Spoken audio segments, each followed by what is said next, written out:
Hello friends, I am Priya Vadva and I welcome you to this video. I know these past couple of months have been very challenging and very hard for a lot of you and yet here you are.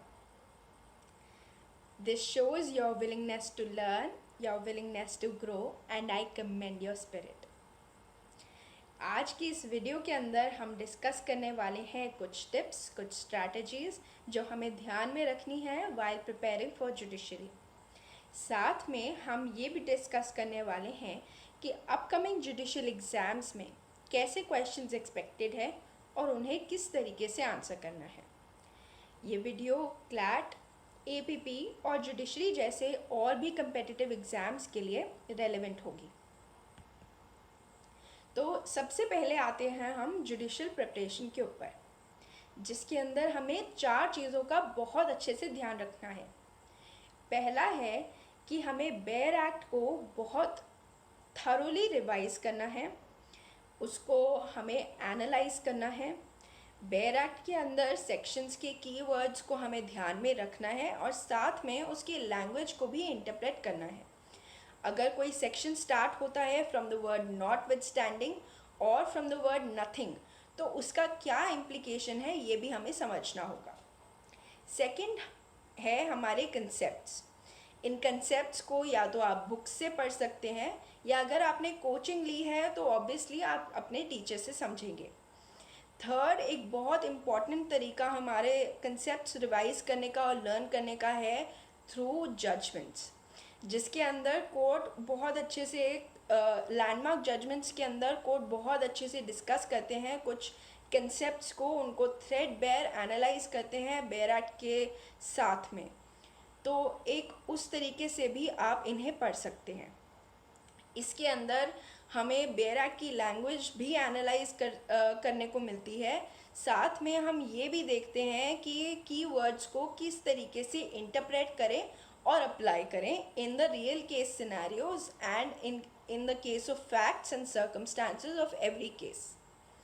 साथ में हमें यहाँ पे ये भी पढ़ना बहुत ज़रूरी है कि एक किसी भी कंसेप्ट का हिस्टोरिकल रेलेवेंस क्या है, उसका सोशल फंक्शन क्या है और साथ ही में उसके कैसे कैसे कनेक्टेड प्रोविजंस हैं। थर्ड जो हमें चीज़ ध्यान में रखनी है यहाँ पे वो है हमारे केस लॉज। हर कंसेप्ट के कुछ लैंडमार्क केस लॉज होते हैं, उन्हें तो हमें ध्यान में रखना ही है। साथ में हम रिसेंटली रीआइटरेटेड कुछ लैंडमार्क जजमेंट्स को भी कोट कर सकते हैं। Last but not the least आता है लैंग्वेज का पेपर।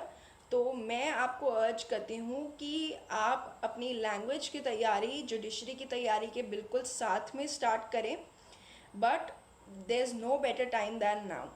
आप अभी भी स्टार्ट कर सकते हैं। You have a lot of time in hand. अभी कोई भी पेपर नहीं आया है और अगर कोई भी आने वाले कोरोना के बाद में बहुत सारे पेपर्स लाइन अप होने वाले हैं, तो लेट्स होप कि आप इस पीरियड को बहुत अच्छे से यूटिलाइज करेंगे, अपनी लैंग्वेज डेवलप करेंगे ट्रांसलेशंस, एसेज और ग्रामर के थ्रू।